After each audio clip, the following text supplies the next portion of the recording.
11월 폭력 시위 때 숨진 백남기 씨 관련된 논란 오늘 국회에서도 계속 이어졌습니다. 진단서 얘기가 계속 이어지고 있죠. 일단 오늘 국회에서 있었던 장면 저희가 영상으로 준비해봤습니다. 세 갈래의 목소리가 있습니다. 확인하겠습니다.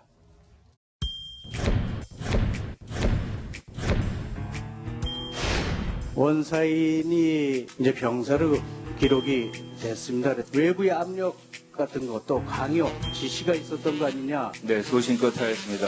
어떤 외부의 압력도 적용받지 않았습니다. 유족 수정 요구하는데 사인을 변경할 의향이 있으십니까? 없습니다. 병 원장님께서는 입장이 무엇입니까? 입장은 특별조사위원회의 그 의견과 같습니다. 첫 번째는 일반과 다르게 구성되었다. 두 번째는 각각의 의견을 존중해서 판단한 것으로. 그리고 위원장님께서는 이걸 어떻게 판단합니까? 병사입니까? 외인사입니까? 외인사로 판단합니다. 예.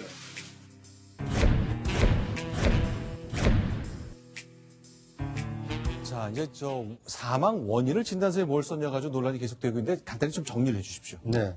일단 그 백남기 농민의 사망 원인이 무엇이냐를 두고 이 주치의였던 그 백선아 교수와 이 진상조사위원장이었던 그 이윤성 교수와 또 이 병원장의 입장이 지금 다른 건데요. 그런데 이 병원장의 경우에는 그 특조위 입장과 같다라고 했기 때문에 만약에 이것을 이 표결로 처리를 한다면 2대1로 그 외인사로 정리를 할 수가 있는 겁니다. 네. 자, 그런데 이제 서창석 병원장, 이제 중간에 말했던 그분인데 저분이 박근혜 대통령 주치의를 했던 분이죠. 예, 맞습니다. 네. 그런 것 때문에 혹시 서울대학 병원장이 주치의 출신이기 때문에 혹시 정부에나 청와대에 영향을 받은 것 아니냐 이런 질문이나 논란이 계속 됐었거든요. 실제로는 이제 백선아 교수 주치의시고 뇌수술 관리에서는 대한민국 권위자, 최고의 권위자라고 하는데 오늘 국회에서 여러 가지로 공격을 많이 받았습니다. 자, 어떤 질문이 나왔고 어떻게 답을 하는지 백남기 씨가 숨진 그 과정 병사냐 외인사냐 이 논란 계속 이어지고 있습니다. 공개하겠습니다. 백선아 과장께서 11월 15일 새벽 3시에 백남기 씨 수술 집도 후 가족들에게 수술 경과 등을 설명한 내용입니다. 그 과장님께서도 백남기 씨는 거의 내사 상태다 이렇게 말씀하셨죠. 동의하시죠? 제가 그렇게 말씀한 드린 적 없습니다. 저기 이렇게 했잖아요. 제가 말씀드린 게 아닙니다. 이후로 단 한시도 자발적 호흡을 한 적이 없죠. 맞습니다. 예. 결과적으로는 점차 다발성 장기 부전이 오게 된 거죠. 적절한 치료를 받지 못해서 입이 연명 계획서를 2번이나 맞았다는 건 이런 상태를 인정한 거 아니냐고요. 아닙니다. 아닌데 왜 받았어요? 보호자분이 치료를 거부해서 그 증빙 자료를 얻기 위해서 연명의료 계획서를 무슨 소리를 하는 받았습니다. 거예요 지금? 결과적으로는 경찰에 외압에 의한 외인사에 의한 사망을 갖다 단순히 만들고 사망의 원인을 가족들에게 전가시키는 그런 비인간적인 행위를 교수님이 하셨단 말입니다. 사실과 다릅니다. 뭐가 달라요? 당신 의사 맞아? 의사 맞습니다. 마지막으로 더 하고 싶은 말씀이 있으시면은 해주시기 바랍니다. 준비한 것을 읽어도 되겠습니까? 사망진단서의 작성은 주치의한테 맡겨진 신성한 책임과 의무이자 권리입니다. 여기는 지금 교수님 주장만 일방적으로 이야기하는 자리가 아니에요. 어디서 영화가지고 성명서 읽듯이 읽고 질문하는 내용이 아닌 답변을 계속 그렇게 하십니까? 잘못했습니다. 자, 지금 백남기 씨 이제 사망 진단서 관련해서 대한민국 최고의 뇌 분야의 수술 1인자가 어쨌든 국회에서 마지막 사과하는 장면도 있었고 나는 의사가 맞다는 이야기도 내놨습니다. 박성훈 국장. 보셨는데 좀 평가를 부탁드리겠습니다. 이제 그 야당 의원들로서는 본인들이 원하는 답변, 이 말하자면 백선아 교수의 그 어떤 그 사망 원인에 대한 진단은 잘못됐다라는 답변을 듣고 싶어서 병원 측을 다그치는데 병원으로서는 또 그 의사의 개인적 그 주치의로서의 소견 이것을 병원이 바꿀 수는 없는 문제다라고 주장하는 그 주장도 일리가 있습니다. 그런데 이것을 야당 의원들이 보면은 그 아까 막 여긴 당신 개인 막 성명서 읽는 자리가 아니다.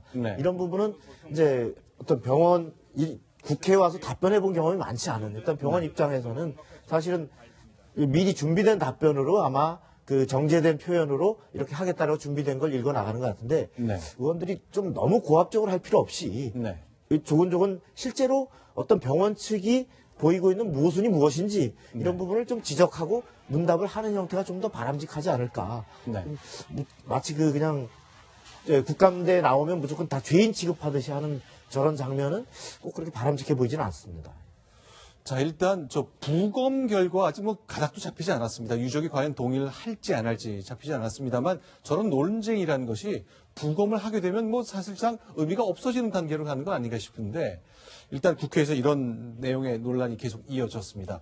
네. 네, 오늘 그 안철수 의원이 네. 그 한마디 했는데요. 안철수 의원은 그 서울 의대를 졸업하고 서울대에서 박사학위를 받은 의학 박사 출신이거든요. 네. 물론 이 생리학 박사입니다. 네. 이 실험을 통해서 이렇게 의학 박사를 받았는데 그분이 이렇게 얘기를 했습니다. 이 주치의는 그 병사라고 얘기를 했지만 이건 논쟁할 사안이 아니고 외인사가 분명하다라고 네. 얘기를 했습니다. 자, 일단 정치인들은 자신의 정치적 그 상황에 맞춰서 또 자신의 소신에 따라 얘기를 할 수 있고 의사도 이제 현장에 따라서 또 국회에 출석해서 생각을 얘기하는 건데 이 병사냐 외인사냐 이 논란 때문에 오늘 국회에서도 소동이 있었습니다. 지금 말씀하신 대로 안철수 의원이 의과대학 출신 아니야. 난 이렇게 본다면서 자기의 생각을 얘기했습니다. 확인해 보겠습니다.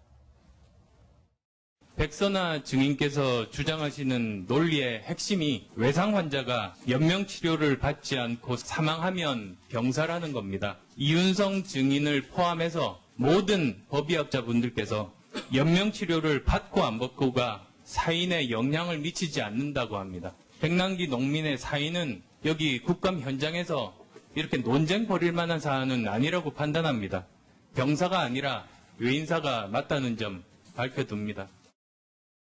자, 안철수 의원이 정리를 했군요. 나는 병사가 아니라 외인사라고 보는데 이런 거 가지고 국회에서 이렇게 다툴 일이 아니다라고 정리를 하는 것까지 좀 봤습니다. 자, 국회에서 있었던 것 계속 좀 점검해 보겠습니다.